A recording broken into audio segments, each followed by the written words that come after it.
اگر کوئی شیعہ صرف 20 منٹ کے لیے کیمرے کے سامنے شہنشاہ نقوی کو بٹھا دے، اس کے لیے پورے 50,000 روپے کا انعام کا اعلان کرتے ہوئے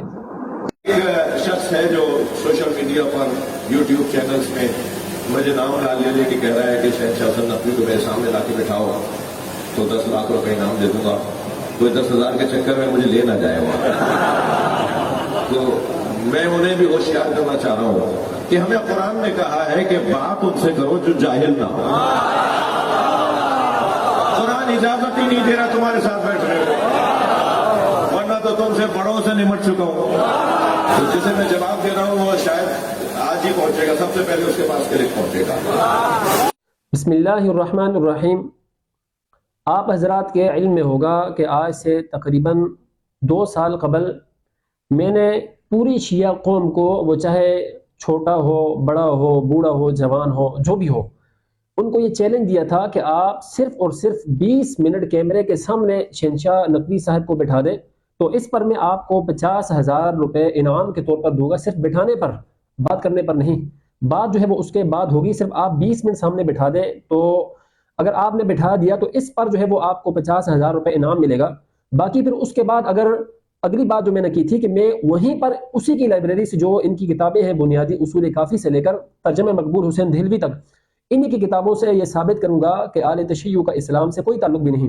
تو 2 سال تک یہ چیلنج چلتا رہا، مختلف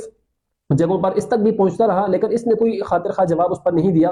اب جب اس کے لوگوں نے اس کو بار بار بھیجا اور اس کو کہا کہ آپ کو یہ چیلنج دیا ہے، اور ان کے لوگ بھی شاید اسی چکر میں ہوں کہ ہو سکتا ہے کہ ہم بار بار بات کریں اور بیٹھ جائیں تو ہمیں 50,000 روپے مل جائے، تو ابھی اس نے یہ جواب دیا کہ مجھے کسی نے چیلنج دیا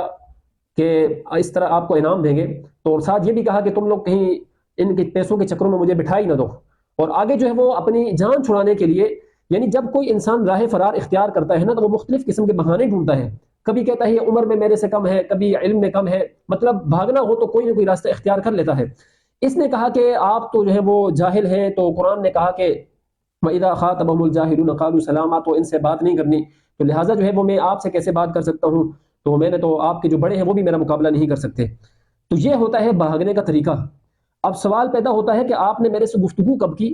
آپ نے تو جتنے، اگر میرے جو سوالات آپ پر آج تک ہو رہے ہیں، آپ نے صرف ایک سوال کا جواب دیا تھا، وہ جو اصول کافی کی روایت ہے 17,000 والی، کہ وہ روایت ضعیف ہے، تو میں نے آپ کی کئی کتب سے ثابت کیا تھا کہ وہ روایت جو ہے، بلکہ اصول کافی سے ہی ثابت کی کہ روایت ٹھیک ہے۔ تو آپ کے اندر تو اتنی ہمت نہیں کہ میرے کسی سوال کا جواب دیں، لیکن ابھی آپ کہہ رہے ہیں کہ آپ جو ہے وہ جاہل ہیں اور یہ اس لیے میں نہیں بیٹھتا۔ اگر دیکھا جائے تو سب سے بڑا جاہل تو وہ ہے کہ جس کو قرآن پاک بھی پڑھنا نہیں آتا۔ حالت آپ کی کئی آپ کے کلپ ایسے وائرل ہیں، بلکہ آپ کو میں نے بھیجے بھی ہیں پرسنل میں کہ یہ دیکھو آپ کو قرآن پڑھنا نہیں آتا۔ تو اب سورہ مبارکہ زمر کی آیت سنیے،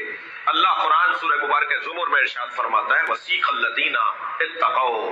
إِلَىٰ رَبِّهِمْ جَنَّةً سِيقَ الَّذِينَ اتَّقَوْا إِلَى الْجَنَّةِ زُمَرًا وَسِيقَ الَّذِينَ اتَّقَوْا إِلَى الْجَنَّةِ زُمَرًا وسيق الذين اتقوا ربهم إلى الجنة زمرا۔ یہاں بھی آپ سن لیں، کئی طرح کے ایسے کلپ ہیں کہ جو آپ قرآن بھی غلط پڑھتے ہیں۔ اب جو شخص جس کو قرآن ہی پڑھنا نہیں آتا، نعوذ باللہ، وہ قرآن جو ہے وہ انتہائی غلط پڑھ رہا ہے، تو وہ جاہل ہوا۔ یہ جو آپ کو دعوت دے رہا ہے کہ سامنے بیٹھو، اگر آپ نے مجھے سمجھا دیا، قائل کر دیا کہ شیعہ مذہب برحق ہے، تو میں آپ کی بات مان لوں گا، اتنی سی بات ہے۔ چلے اس کو ہم مناظرہ بھی نہیں کہتے، مباحثہ بھی نہیں کہتے، ویسے آپس میں مذاکرہ اور مکالمہ کہتے ہیں۔ بطور مذاکرے کے ہی بیٹھ جائیں اور بات کریں تو پتہ چل جائے گا کہ علم جو ہے وہ کہاں ہے اور کہاں نہیں ہے۔ تو جب جس شخص کو قرآن پڑھنا نہیں آتا، چلیں قرآن پاک کی بات بھی بعد میں ہے۔ الصرف ام العلوم والنحو ابوہا، کہ صرف جو ہے وہ علوم کی ماں ہے اور جو نحو ہے وہ اس کا باپ ہے۔ تو جتنے بھی علوم ہیں قرآن پاک تک پہنچنے کے لیے، احادیث نبویہ تک پہنچنے کے لیے، یعنی علوم عالیہ جتنی بھی ہیں ان تک پہنچنے کے لیے جو چھوٹے علوم ہیں بنیادی، اس سے بندہ گزر کے وہاں تک پہنچتا ہے۔ تو بنیادی جو علوم ہے وہ تو صرف اور نحو ہے۔ تو چلو ٹھیک ہے، اگر آپ کہتے ہیں کہ میں علم میں کم ہوں تو صرف نحو کے جو معاملہ ہے اس پر ہی بیٹھ جاؤ، 2-4 سوالات آپ کر لیں، 2-4 سوالات میں کر لوں، تو پتہ چل جائے گا کہ آپ جو بنیادی علوم ہیں وہ بھی آپ کو آتے ہیں یا کہ نہیں۔ دوسرے کو صرف یہ کہہ کے دینا کہ بھائی یہ چھوٹا ہے اور جاہل ہے تو میں اس سے بات نہیں کرتا، اپنے لوگوں کو مطمئن کرنے کے لیے۔ تو یہاں جتنے بھی آل تشیع ہیں جن کو میں نے انعام کا کہا، چھوٹا ہے، بڑا ہے، بوڑھا ہے، جوان ہے، جو چاہتے ہیں کہ ان کو انعام ملے، وہ شہنشاہ نقوی صاحب سے یہ تو کہیں کہ آپ تو یہ اپنی جان چھڑا رہے ہیں کہ وہ جاہل ہے فلاں، بیٹھ تو جائیں، پتہ تو چل جائے. چلے ہم اس پر نہیں بات کریں گے کہ شیعہ کافر ہے یا کہ مسلمان ہے، یہ بات بعد میں کریں گے. سب سے پہلے اس پر بات کر لیتے ہیں کہ آپ کو قرآن بھی پڑھنا آتا ہے یا نہیں. 2-4 جگہ سے آپ میرے سے پوچھیں، 2-4 جگہ سے میں آپ سے پوچھ لیتا ہوں دیکھ کر کہ آپ دیکھ کر قرآن سنا سکتے ہیں یا کہ نہیں. اس کے بعد پھر وہ صرف اور نحو جو بنیادی علوم ہے، جس کے بارے میں کہا جاتا ہے کہ الصرف ام العلوم والنحو ابوہا، صرف جو ہے وہ علوم کی ماں ہے اور نحو جو اس کا باپ ہے. تو آیا آپ کو علوم کے جو ماں باپ ہیں ان کا بھی آپ کو پتہ ہے یا کہ نہیں؟ یا تو پھر ایسے ہے کہ جیسے حقیقتاً خارج کے اندر آپ کے اپنے جو ہے وہ ماں باپ کو کوئی پتہ نہیں ہوتا کہ آپ جو ہے وہ کس چیز کے وجود میں وہ نتیجے میں سامنے آتے ہیں، وہ آپ کو بھی پتہ ہے. تو یا تو پھر یہ والی صورتحال ہوگی کہ جس طرح حقیقتاً آپ کے ماں باپ کا کوئی پتہ نہیں، تو شاید اسی لیے آپ نہیں بیٹھ رہے کہ جو صرف کے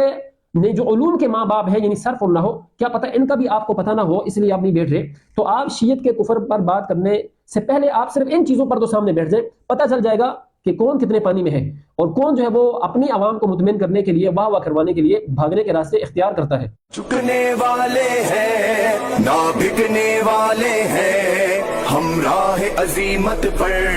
ڈٹ جانے والے ہیں.